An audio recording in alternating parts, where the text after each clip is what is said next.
monde, on se retrouve aujourd'hui dans cette 4e vidéo de semaine spéciale Noël. Pour que vous puissiez connaître un petit peu plus Django, je vous ai préparé 10 faits sur cette petite bestiole là. Donc c'est parti, je vous lance ça tout de suite.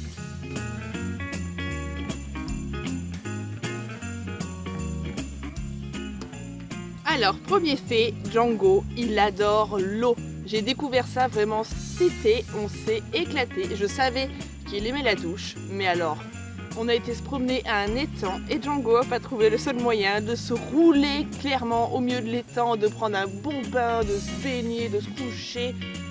Il était aux anges, donc ça m'a fait délirer. J'ai un cheval qui aime l'eau. Donc voilà, on a un petit nageur dans la famille. Voilà. En deuxième, je vais vous parler de quelque chose qui va sûrement lui faire perdre toute crédibilité, mais bon, c'est pas grave. Je voulais juste vous dire que Django, pour l'instant, le pauvre, eh ben, il a qu'une testicule. Que voulez-vous? Alors c'est, soit il est en retard, parce qu'on a vu avec le vétérinaire, et en fait on sent un peu une deuxième petite testicule à côté de celle qui est bien formée, mais on ne sait pas si c'est juste une malformation en plus, si c'est un kyste ou je ne sais quoi, ou si c'est juste la deuxième en fait qui est là mais qui n'est pas formée.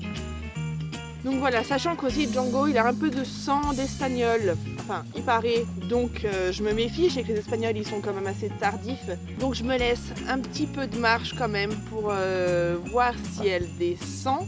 Et si jamais elle ne descend pas, ça voudrait dire qu'elle est restée coincée dans tous ces petits canaux là, et va falloir faire une opération en clinique. Et donc voilà, donc je sais pas trop, pour l'instant j'attends de voir ce que ça donne au niveau comportement. Django il ne sait pas du tout qu'il est entier, c'est encore un gros gosse. Donc voilà, tant que ça me pose pas de soucis, je vais attendre et on verra si elle descend. Django est hyper susceptible, comment vous dire? Le non, tout clairement, non, monsieur il aime pas, couche les oreilles, donne des coups de tête, il n'est pas content, il va venir se coller encore plus à vous si vous lui dites non au quotidien en fait, mais c'est pas facile parce qu'il se vexe super vite, non, il aime pas le non, donc voilà, on travaille. Un autre fait assez intéressant, c'est que je ne sais pas précisément la date de naissance de Django. Sachant que je l'ai acheté chez un marchand qui lui a soi-disant acheté un lot ou fait pouliner chez lui sans déclarer la naissance, enfin bref, je ne saurais jamais. Tout ce que je sais, c'est qu'on a déclaré Django en fait juste pour la vente quand je l'ai acheté. Donc le vétérinaire, il a fait une estimation comme il a pu. Donc voilà, je n'aurai jamais le jour précis de la naissance de mon Django. Ce qui amène donc au fait suivant, c'est que c'est moi qui ai choisi son prénom. Et alors ça, par contre, c'est une chance de fou. Comment vous dire, quand j'ai su que j'allais pouvoir choisir son petit prénom, oh là là, j'étais trop contente. Je me suis dit, putain, on fait des choses à fond quoi, on y va jusqu'au bout, on achète un poulain, on choisit le prénom, on le fait pousser, on fait tout, on se démerde quoi en gros, hein. Les professionnels, merci. Donc voilà, donc Django, c'est moi qui ai choisi son prénom. Un autre fait hyper intéressant, en fait c'est quelque chose qui m'est arrivé au début que j'ai eu Django. En fait, j'ai découvert très vite que Django avait de gros problèmes de pieds, notamment de fourchettes pourries. Il avait les 4 pieds pourris et je vous dis pas une pousse de corne énorme. Du coup j'ai fait appel à un maréchal ferrant au plus vite, donc il est venu dans les jours qui suivent. Et ce gentil monsieur n'a trouvé rien d'autre à me dire que mon cheval c'était une grosse merde, qu'il avait des aplombs complètement pourris, que c'était pas redressable à part avec des fers, je ne sais si, je ne sais quoi, blablabla, bref, tout le speech, tu vois le délire. Et donc ça, il m'a dit qu'il avait un dos pourri aussi, que pour la compétition, ça valait rien, que jamais de la vie lui il aurait acheté ça, que j'avais fait la plus grosse erreur de ma vie. Enfin, comment vous dire, ce jour-là, franchement, ça faisait même pas une semaine que j'avais Django. Déjà, je me suis lancée dans l'aventure d'avoir un cheval. Je vous dis pas l'angoisse que ça m'a foutu, en fait. Et ce soir-là, mais alors j'ai passé la nuit à pleurer toutes les larmes de mon corps, en me disant mais putain, mais ça se trouve il a raison, mais qu'est-ce que j'ai fait? Et puis peut-être que j'ai pas vu plein de choses. Et bon, le lendemain matin, je me suis repris, j'ai appelé un autre maréchal ferrant qui est venu voir Django et qui m'a rassurée, mais comme jamais, qui m'a dit que pas du tout, les chevaux, oulala, mais il y en avait des bien pires que ça. que j'allais pouvoir m'éclater avec lui, que ça allait être un petit cheval un peu pour faire de tout quoi en fait. Moi je veux pas faire quelque chose de spécial, je veux pas aller aux Jeux Olympiques les gars, tu vois. Mais non. Donc voilà.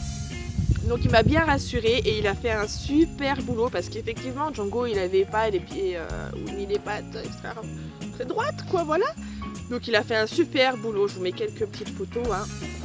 Voilà, Django il est bien redressé, il n'y a rien à dire, le maréchal il est super content des pieds qu'a Django en fait. Je n'ai plus de pourriture de fourchette, bien que je me sois battue pendant presque une année avec la pourriture de fourchette aux 4 pieds, mais elle était profonde, c'était un truc de fou. En plus le cheval il me faisait des abcès sur abcès par dessus ça. Ah non mais c'était un truc de fou. Vraiment Doud, tu te rappelles hein? Oh bah oui hein. Ah oui hein, c'était pénible hein, tous les soins que maman te faisait hein. Donc voilà, mauvaise expérience avec le maréchal Ferrand, le premier qu'on a vu. Mais maintenant, c'est pas très bien.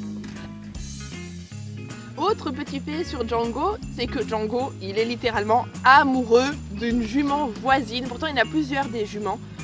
Mais alors celle-là, puis alors j'avoue qu'elle est d'une beauté fatale, cette jument. J'adore, elle est trop belle et je crois que Django il est littéralement tombé amoureux de cette petite ponette. À chaque fois qu'on la croise c'est quelque chose, mais du coup maintenant je garde mes distances avec ce pré un petit peu parce que je me méfie quand même. Hein. Django il a beau pas savoir qu'il est entier, on sait jamais si ça vient d'un coup. Hein. Donc voilà, mais il est complètement fou d'elle.